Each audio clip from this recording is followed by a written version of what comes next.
गुलाब जैसे खिलल बारू तू भवरा से मिलल बारू करत दिल के कतल बारू के कर मेहनत के फल बारू।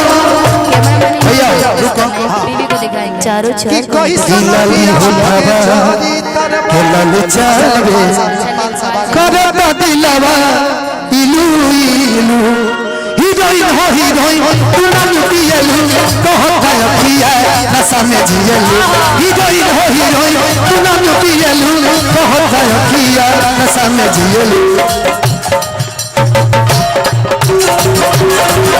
कली देखले अगर पाती आई हो दादा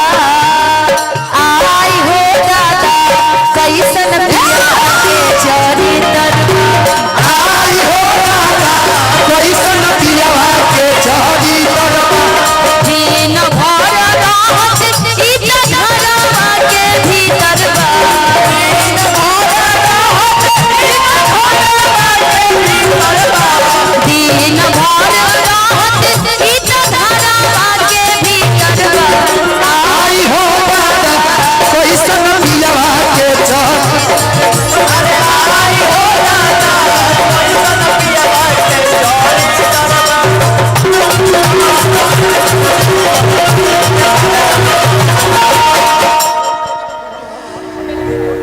कि पियले बड़ सैया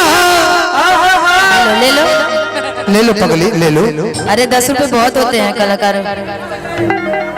फोटो भी लेना था ना भाई, अरे ले लेता मौका छोड़ दिया। ले ला फोटो।